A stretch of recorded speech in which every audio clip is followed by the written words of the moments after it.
ብሬንትፎርድ ከአርሰናል መድፈኞቹ መሪነታቸውን ለማጠናከር የሚያደርጉት ፍልሚያ።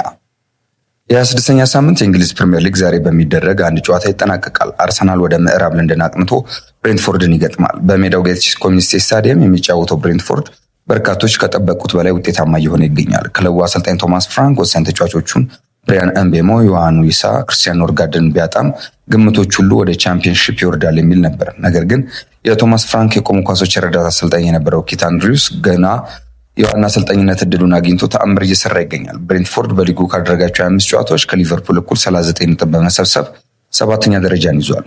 በመጨረሻው ሁለት የሊግ ጨዋታቸው አስቶን ቪላ እና ኒውካስል ዩናይትድን ከሜዳቸው ውጪ በማሸነፍም ብሬንትፎርዶች ዛሬም ለአርሰናል ፈተና ይሆናሉ ተብሎ ይጠበቃል። አርሰናል ከማንቸስተር ሲቲ ጋር ያለውን የ3 ነጥብ ልዩነት ለማስፋት ወደ ጨዋታው በመግባት የግድ ማሸነፍ አለበት።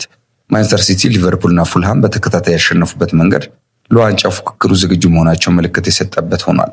ከ22 ዓመታት በኋላ የሊጉ ዋንጫን ከፍ ለማድረግ የተሻለ እድል ያለው አርሰናል በመጨረሻ ሁለት የሊግ ጨዋታዎች ሊድስ ዩናይትድ እና ሰንደርላንድ ላይ 7 ግቦችን አስቆጥሮ አንድም ግብ ሳይቆጠርበት መርታት ችሏል።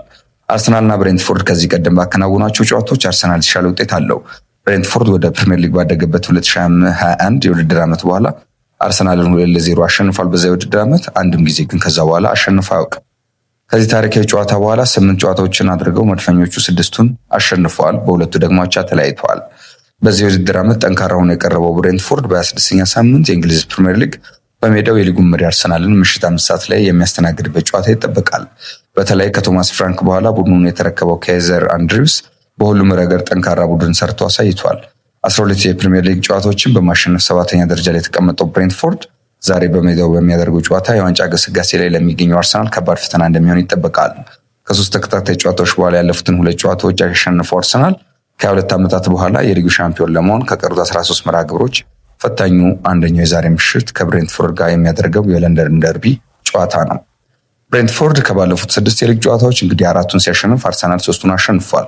በተጨማሪም በሊጉ ከሚሳተፉት 20 ክለቦች ከባለፉት 10 ጨዋታዎች አርሰናል 23 ነጥብ ሲሰበስብ ብሬንትፎርድ 20 ነጥቦችን በማግኘት ሁለተኛው ክለብ መሆኑ የቡድኑ ጠንካራ ወቅታዊ አቋም ያሳያል። በምሽቱ ጨዋታ ወደ ግብ አስቆጣሪነቱ የተመለሰው ቪክቶር ዮከሬሽ ዛሬም የመድፈኞቹን የፊት መስመር እንደሚመራ ይጠበቃል። ቡካዮ ሳካ፣ ማርቲን ኦዲጋርድ የመሰለፋቸው ነገር ግን አልተረጋገጠም። በሌላ በኩል ማክስ ዳውማን እና ሚካኤል ሜሪኖ በጉዳት ከስብስብ ውጭ ሆኗል። እንዲሁም ከኤቨርትስ መጠነኛ ጉዳት ገጥሞት በዛሬው ጨዋታ እንደማይሰልፍ ተረጋግጧል። በብሬንትፎርድ በኩል ፋቢያን ሃልቫሆ፣ አንቶኒ ሚላምንቦ በጉዳት የሚያሰልፉ ናቸው። በተጠባቂው የለንደን ደርቢ ከሃላንድ በመቀጠል 17 ግቦችን ያስቆጠረው ኢጎር ቲያጎ ዛሬም ለመድፈኞቹ ተከላካዮች ትልቅ ፈተና እንደሚሆን ቢጠበቅም አርሰናል ግን ጨዋታውን አሸንፎ እንደሚወጣ ተገማች ነው።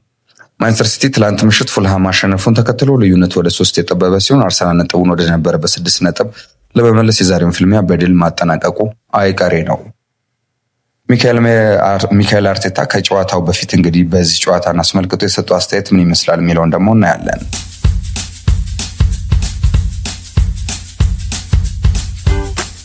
የመድፈኞቹ አሰልጣኝ ሚካኤል አርቴታ ቡድናቸው በዋንጫ ፉክክር ውስጥ ትኩረት አድርጎ መቆየት እንዳለበት እንግዲህ ገልጿል። ስለ ፉክክሩ የተጠየቀው አሰልጣኙ ትኩረት አድርገን መቆየት አለብን ብሏል። የሊጉን የነጥብ ልዩነት ይቀያየራል ያለው ሚካኤል አርቴታ ይህ ባለፉት ወራት ተከስቷል፣ እኛ የተለመደውን ዝግጁነት ማስኬድ አለብን ያለው፣ ስለዚህ ለዚህም ዝግጁነት ሲል ተናግሯል። ቡካዮ ሳካ፣ ኦዴጋርድ እና ትሮሳርድ እንግዲህ በጨዋታው እንደማይመለስ አለመመለሳቸውን የሕክምና ቡድኑ አነጋግሮ እንደሚያስታውቅ ተናግሯል ሚካኤል አርቴታ። ማክስ ዳውማን እና ሚካኤል ሜሪኖ ግን ከጨዋታው ውጭ መሆናቸውንም ተናግሮ ነበር። ከዛ ውጪ አርቴታ ያነሳው ጉዳይ ምንድነው? የማክስ ዳውማን ጉዳይ ከጥቂት ጊዜያት በኋላ ልምምዱን በሚገባ ከሰራ በኋላ ወደ ጨዋታው ሙሉ ለሙሉ እንደሚመለስ ተናግሯል። እንግዲህ የቡድኑን ሞመንተም መጠበቅ በሚያስችል ሁኔታ ላይ ከአርሰናል ቡድን ጋር ተጣምሮ እንደሚጫወት ነው እንግዲህ የተናገረው ሚካኤል አርቴታ። ብሬንትፎርድ፣ ዊጋን፣ ሆልቨርሃምፕተን፣ ቶተንሃም የመሰሉ ጨዋታዎች በአንጻሩ ከኤቨርትስን እንደሚያመልጡት ተናግሯል። እንግዲህ ከኤቨርትስ በደረሰበት የጡንቻ ጉዳት ነው እንግዲህ ከጨዋታ ውጪ ሊሆን የተገደደው ማለት ነው።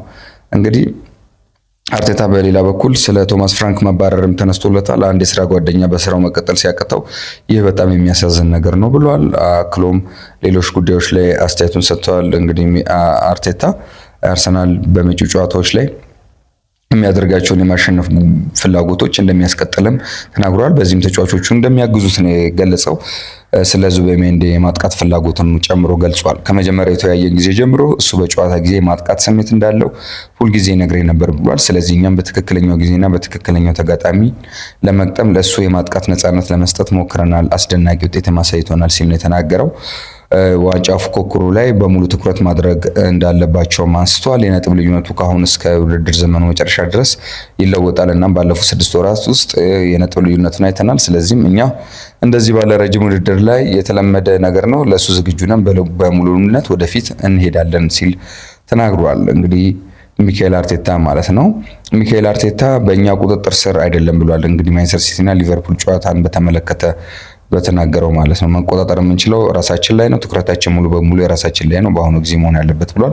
በኢየሱስ ቀኑ ጨዋታ እንዳለንና ምን እንደሚጠብቀን ሙሉ በሙሉ እናውቃለን። ስለዚህ በጣም አስፈላጊው ነገር የምናደርገው ነገር መደሰት፣ ራሳችን ላይ ማተኮርና በአስተሳሰብ በተመሳሳይ ሞመንት መቀጠል ነው ሲልም ተናግሯል።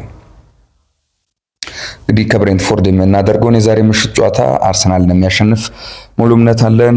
በዚህ ጨዋታ ቪክቶር ዮኬሬሽ በቋሚነት እንደሚጀምር ይጠበቃል።